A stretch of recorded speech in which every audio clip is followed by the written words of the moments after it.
Hello friends, ये है example number 8 chapter 3 maths NCERT class 10th का है। क्वेश्चन क्या बोला गया है? The ratio of incomes of to persons is 9:7 and the ratio of their expenditures is 4:3. If each of them manages to save 2000 रुपये per month, find there monthly incomes कितनी होंगी। ठीक है भैया, तो हम क्या करते हैं भैया, हम मान लेते हैं लेट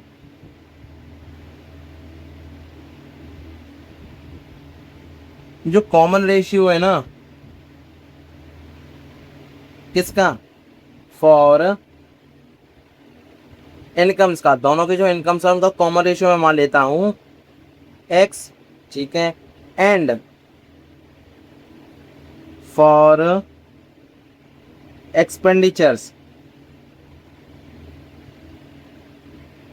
इसका मैं मान लेता हूं y। ठीक है, ठीक है भैया, तो इनकम हमारे पास कितनी हो जाएगी, इनकम्स क्या क्या हो जाएंगी, इनकम्स हो जाएंगी 9x एंड 7x। कैसे भैया, देखिए यही तो है 9/7। ये मैंने क्या माना है, ये माना है मैंने x के बराबर, तो क्या हो जाएगा यहाँ से आप देख सकते हो कि एक 9x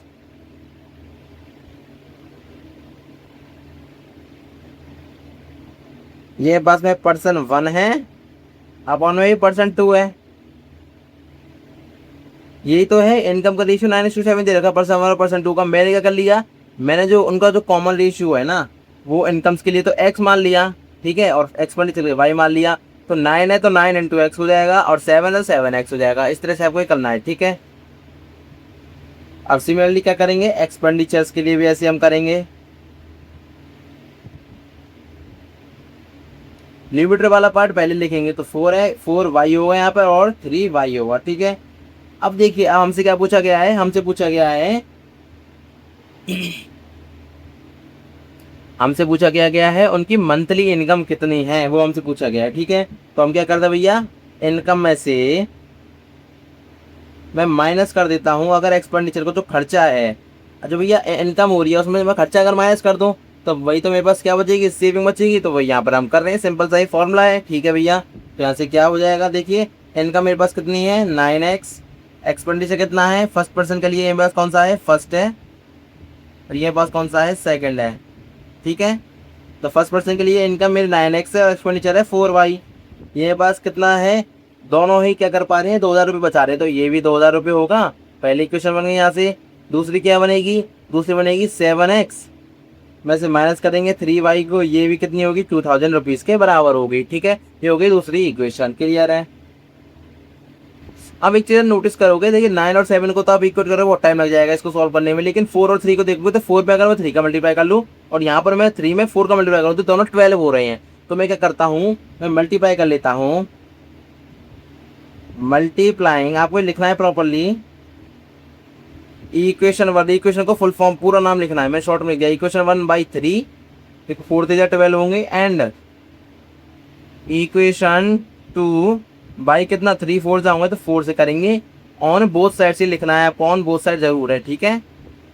अगर आप दोनों साइड कुछ भी कर दे तो इक्वेशन चेंज नहीं होती, इसमें कोई दिक्कत नहीं होती। तो ऐसे अगर मैं देखूँ तो क्या हो जाएगा, देखिए पहली वाले में करता हूँ 9 से 3 जाएगा, 9 3 27, 9 into 3 होंगे, माइनस में 12y फिजिकल हो जाएगा 2 3 6000। और दूसरी इक्वेशन क्या बनेगी, सेकंड वाली मल्टीप्लाई करेंगे तो 7 4 28 x माइनस में 12y रहेगा, और यहाँ पर हो जाएगा 4 2 8000 हो गया, ठीक है। अब इनको क्या करते हैं, इसको सिंप्लीफाई कर दे तो सब्ट्रैक्ट कर लेते हैं, सब्ट्रैक्ट करेंगे तो माइनस, यहाँ पर माइनस है तो प्लस हो जाएगा, साइन इंटरचेंज होती है, और माइनस इसको सॉल्व करो तो यहाँ पर देखिए क्या हो जाएगा, माइनस के x, 28 में 27 गई तो माइनस x होगा, साइन यहाँ पे है, यहाँ पे 0 हो ही गया, इज इक्वल टू कितना हो जाएगा, माइनस के 2000, ठीक है। तो यहाँ से मैं क्या कह सकता हूँ कि जो x की वैल्यू आ रही है वो मेरे पास आ रही है 2000 के बराबर, ठीक है।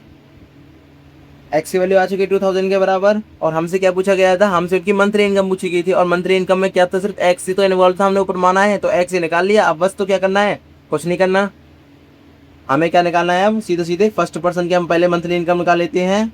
सो अब y की वैल्यू नहीं निकालनी है आपको, यहाँ से फर्स्ट पर्सन्स इनकम कितनी हो जाएगी, डायरेक्टली आप डाल सकते हो, हमने क्या थी 9x थी ना, तो 9 इंटू 2000 कर दो, यानी कि रुपी 18,000 इतने रुपए उसकी सैलरी थी फर्स्ट पर्सन की। और सेकंड पर्सन की, सेकंड पर्सन की जो इनकम थी